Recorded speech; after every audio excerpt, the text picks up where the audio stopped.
All right. So you've learned about power levels, and now you are a fresh born baby fawn. You have no idea what you're doing. Being aware of something is far from making it something you're good at. So we are going to get some exercises under our belt and we're going to fix your stuff. Remember, relationships are the most important thing in your life at the end. Taking the time to know how to balance your energies will change everything for you. The difference between a big brother and a big sister is you give your problems up, you hero down, and they're ahead of you in their mind. They're where you want to be. So, and they want good for you. A little brother, little sister is someone that you can see their needs pretty easily if you wanted to look down, which you probably don't. You're busy. But they also give their problems up to you with an expectation that you can solve them. They assign power to you. They think that you're ahead of them in whatever endeavor they're doing. The way we give, you can give in an inflated way, which means you're doing too much. This is a hard use of energies. This will destroy you. You can give in a way where you forget your own needs and you starve to death, or you eat everyone else's problems because you want to take them on yourself. You can have like no balance to your life. You can be at the top of the totem pole. If you remember what I said about the top of the totem pole, you never want to be at the top of the totem pole. Nobody can see your needs up there. You can also have deflated giving. That means you're not giving anything. You're too restrictive. You're too controlling. You won't let go. It can be obese because you've taken all the food off the table, right? It's for you, or it's just for who you control. Or you can be in perfect health and looking extremely good because you don't know how to extend yourself to think of others and take care of others. So the way you're going to do things now is you're going to get out a piece of paper, and this is going to rock your world. You're never going to be the same after this. So write down the people you spend your time with and how much time you spend with them.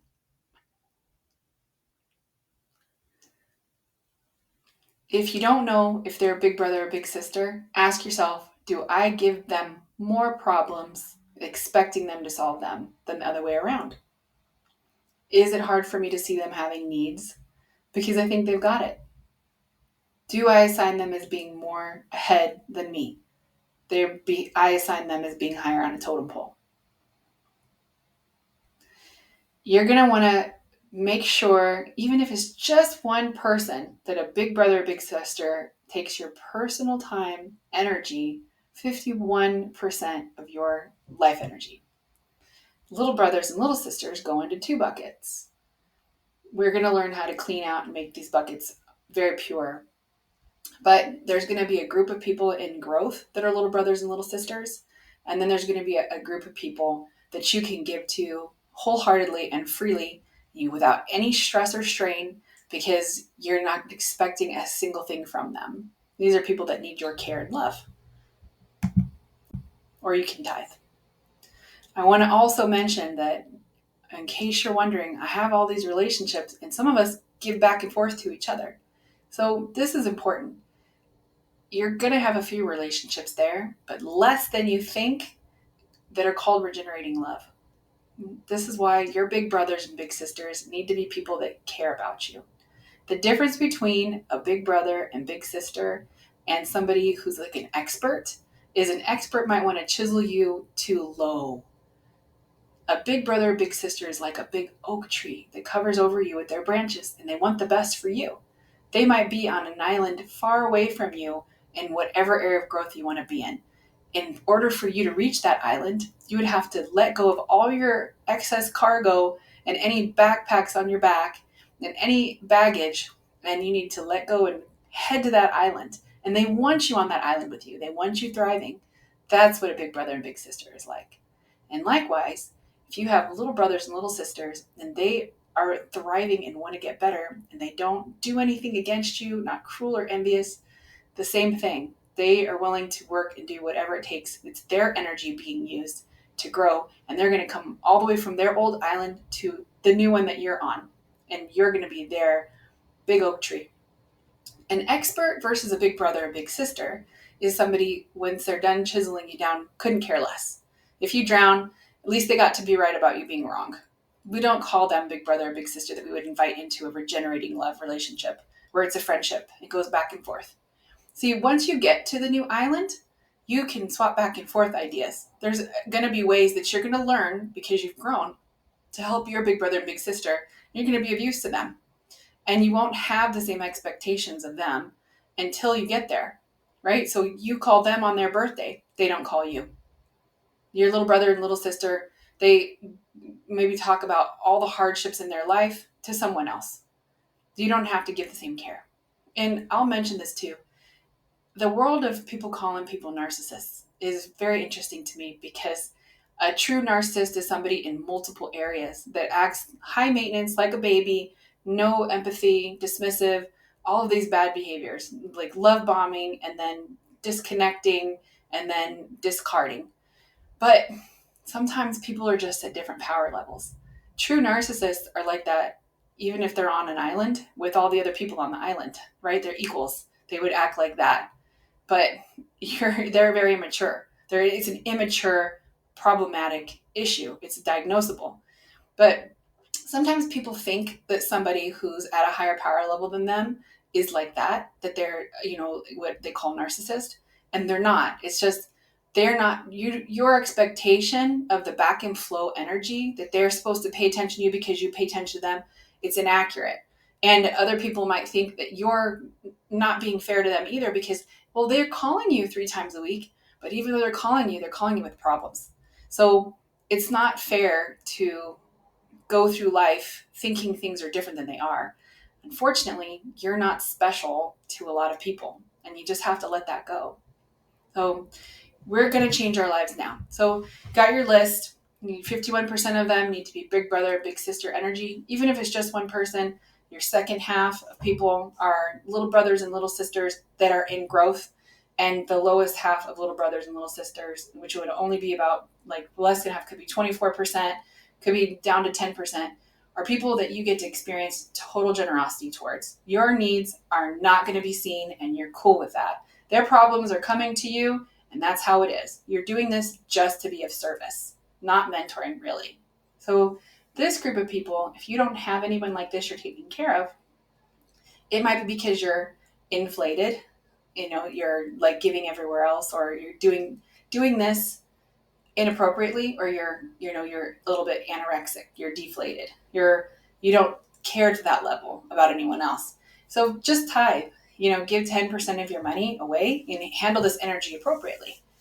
So after you've gotten your list and you see you might be off, you might have too much people in little brothers and little sisters, right?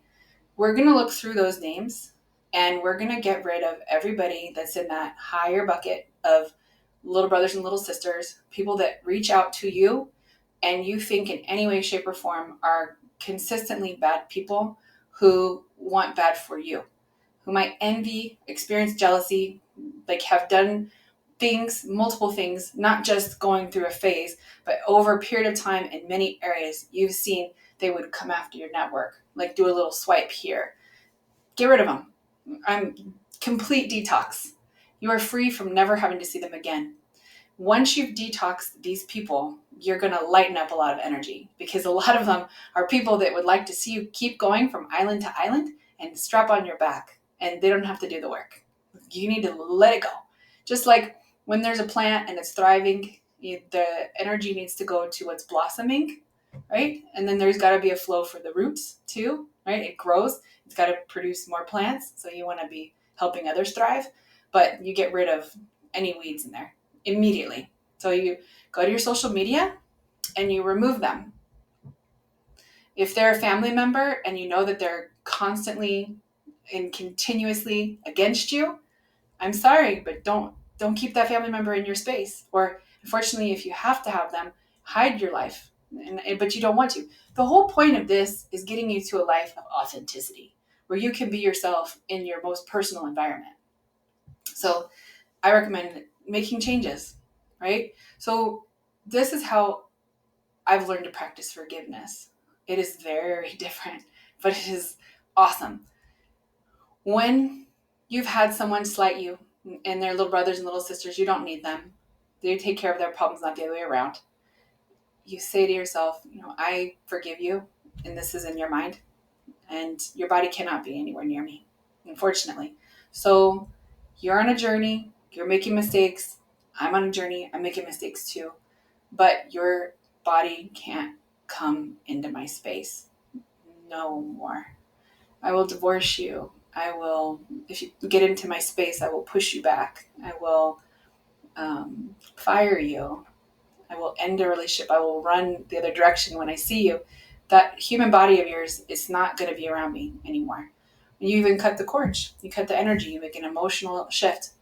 If you don't see them so often, but whenever they call, they're just going to size you up, ask you weird questions like what you're up to, in a way to be like, oh, well, that sounds bad. That's hard. Scary stuff like that. They're not good for you. They're not good for you. They don't want good for you. Then you do need to let them go emotionally and energetically. If you talk to them a lot, right, you do need to have a disconnecting phone call. Don't slam the door in their face and surprise them.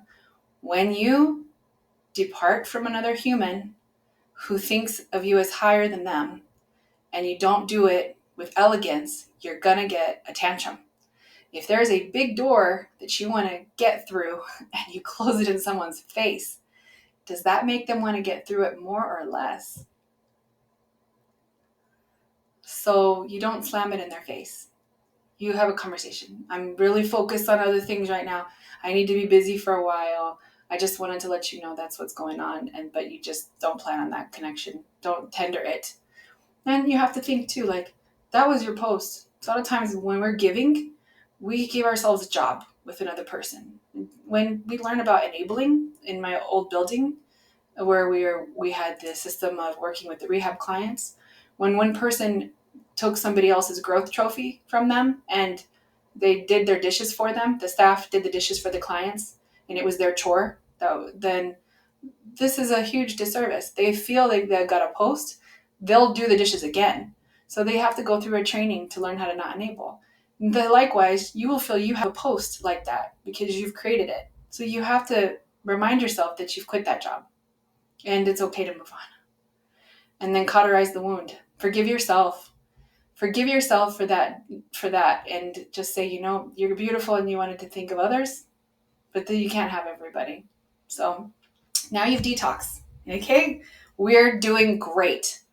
It was painful, but this was necessary.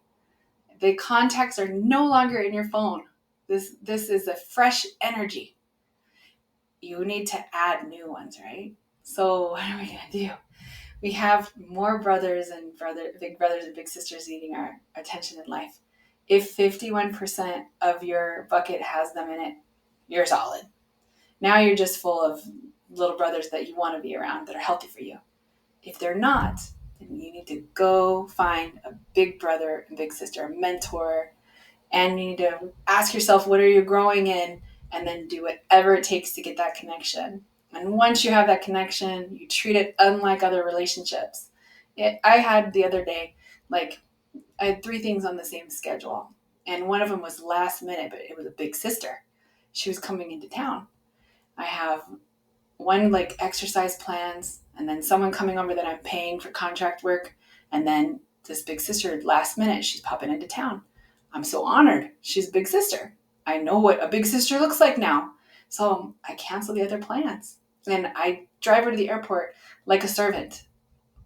Yeah, that's right. I want that relationship. And so the lower bracket, now that you have to earn big brother, big sister, adding one of them into your life, you're going to cultivate that as a relationship. It's going to take time to get there. Now we want to think about little brother, little sister group, the smallest one, which is people that you free love. This is wonderful position. So you're kind of mentoring the little brothers and little sisters, at the top half, but the lower half are people that are pretty much invalid and don't mix up your categories. Don't take care of people that don't need to be taken care of. Don't steal growth trophies from others. So if you have a spouse that's got problems, maybe something diagnosable, elderly parents, a neighbor. One of these is one of the best growth opportunities of your life. You get to be the big oak tree and take care of them. And you just know that your needs are not going to be seen and you're just doing it of service. This will make your heart thrive. It's a beautiful and honored role. And again, if you don't have the time, you can just tithe 10% and give that, make sure that energy is going somewhere. So I hope that you found a nice way to be balanced. Do your exercises and write that down. It's going to take probably a few weeks, especially earning the new relationships. But we're going to get into talking about postures. So now you've got that part done. Postures. There needs to be an awareness of an antecedent when you've gotten your energies mixed up, when you've given too much, and when you're taking too much. When you are restrictive with your energies and you're not giving anybody else anything, you're kind of deflated, then your energies will look like this. They'll be restrictive. You're taking, you're closed. And if you're giving too much, you might be setting other people up to take advantage. So watch for your energies going like this. You're giving too much. You're a pleaser. You're running around. People will take advantage of this type of energy. So you have to create a posture within yourself and memorize that, the whole vibe of it, right? Which is like this feeling that I don't need you, but I'm so glad to be here with you. And with little brothers and little sisters, that posture has to be not chasing them because they're going to think it's wrong. You don't do this posture. What do you need? Oh my gosh, that's not appropriate. Not in any way, shape, or form. You don't be too tight when you're with people. Like you can have a closed energy with maybe dangerous little brothers and little sisters, but you don't want to have them around you. But you'll want to have more of an open posture and enjoy that with big brothers and big sisters. And watch your language, watch your thinking, be worthy of the time you're there, and above all, know your place. This is all about knowing your place. And if you get just a few regenerating love relationships in there where you guys are on the same island and little brother and little sister cross over to you and you guys trust each other and you've crossed to an island with big brother, big sister, and you guys trust each other, count yourself incredibly lucky. This is the only relationships to cultivate. I hope that this has served you well and that you move on to have an incredibly wonderful life with humans.